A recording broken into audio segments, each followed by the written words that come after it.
Mr. Evan, eyes here please, smiles up, and action. Hello, my name is Evan Louie. Tell a little history about myself. Recently I was appointed the Nevada State Commissioner of Minority Affairs. That's an appointment by our Governor Sandoval as well as our State Legislative Commission. And I also chair the Economic Development Subcommittee under a 2-year term. Also a serial entrepreneur. A lot of times I'm known for starting Kona Ice Las Vegas back in 2011. We actually grown exponentially by 500%. So we're recognized as one of the 3 businesses in Las Vegas to represent the city of Las Vegas for global tourism. So it was a big accomplishment by the Las Vegas Visitor and Convention Authority. We also were acknowledged by the city and county for various awards, helping out with STEM education programs, to even being the unsung hero of Las Vegas Valley by Vegas Inc. and recognized by Channel 3 as Everyday Hero of Las Vegas Valley.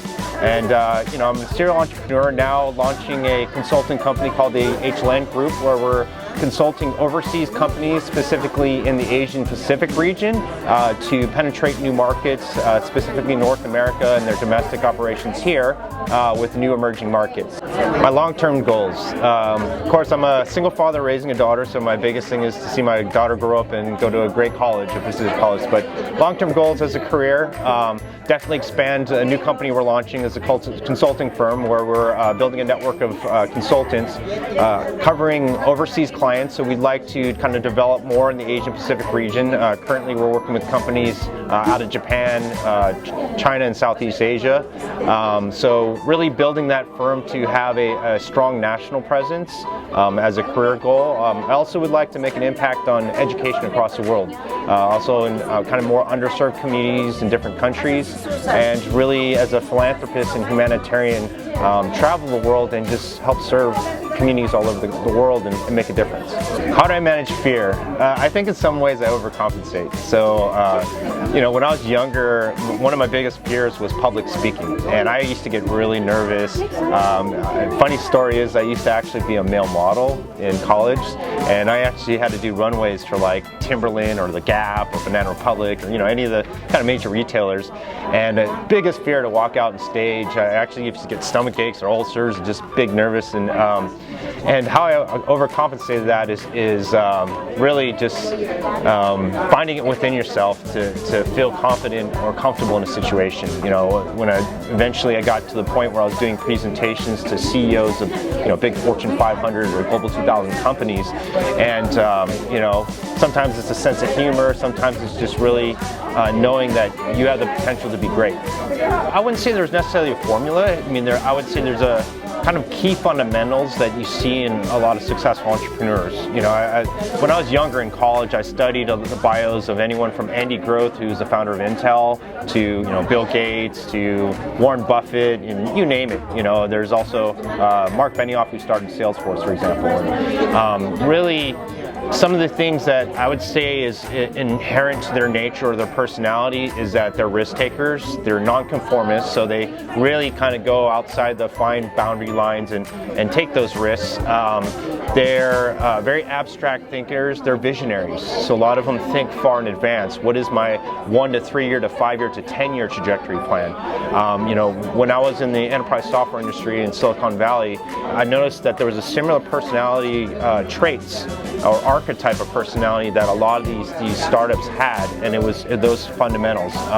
They're very passionate, very optimistic, and believe they can accomplish things that others can't. You know, I take a good example like Andy Grove, when they made a horizontal vertical paradigm shift into microprocessing with Intel. You know, that was a risk in developing a new market for them. Or Salesforce, when Mark Benioff spun off of Oracle and started what they call an ASP or hosted subscription-based model versus you know, the CRM market was a heavy install. He took that risk, and now they're a multi-billion-dollar company.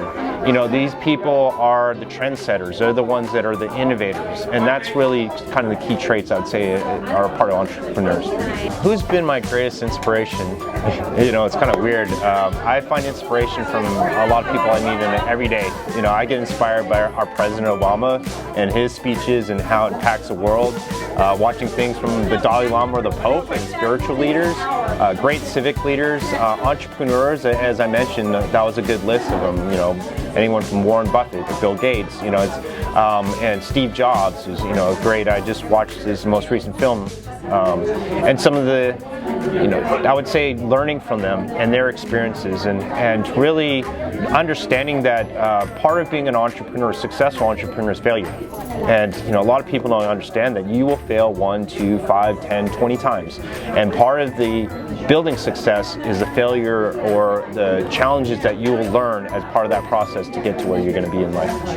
How do you build success with it? Okay, so I actually conceptualized this model, and I call it a horizontal and vertical community integration platform. And it sounds very complex or circular, but what I wanted to do is you know, the core principles of my company, characterizes Las Vegas, we're about giving back to the community. So we donate 20% of our proceeds back to a 501c3 or schools or nonprofits or even sports leagues, for example. And so what we did is took a partnership-based approach, which is very community-centric. So we started partnering with the schools, the sports leagues, the nonprofit, the city, the county, local big businesses out here.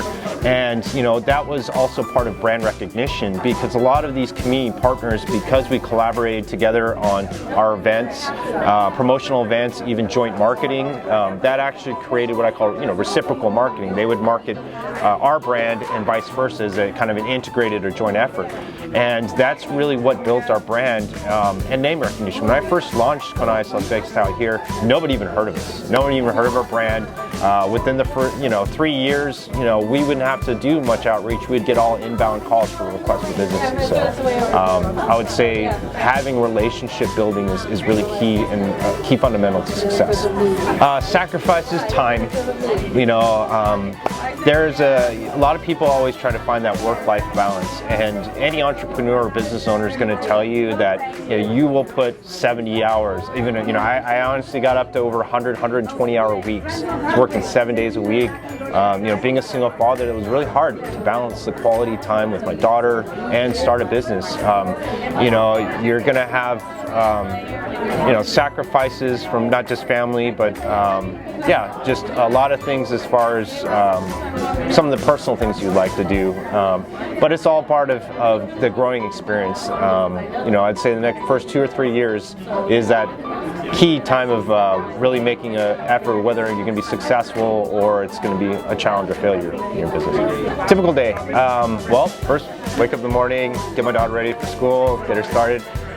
You know, there was a point in time where my schedule would go about 6 to 7 months out, so I could pretty much tell you everything I was going to do for the next 6 to 7 months.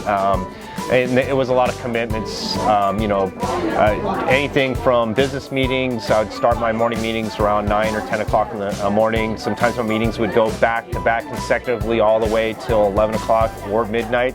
Then usually after that, late at night, you'll probably get emails from me, because I'll probably respond to the 200 to 300 emails I haven't responded to from the previous day. You know, it could be phone calls, social media message, text message, you name it. A lot of it's just really responding and making sure I'm on with our deadlines. Also, just I take the end of each day before I go to bed and really think about how am I going to make how am I going to enhance or do better the next day?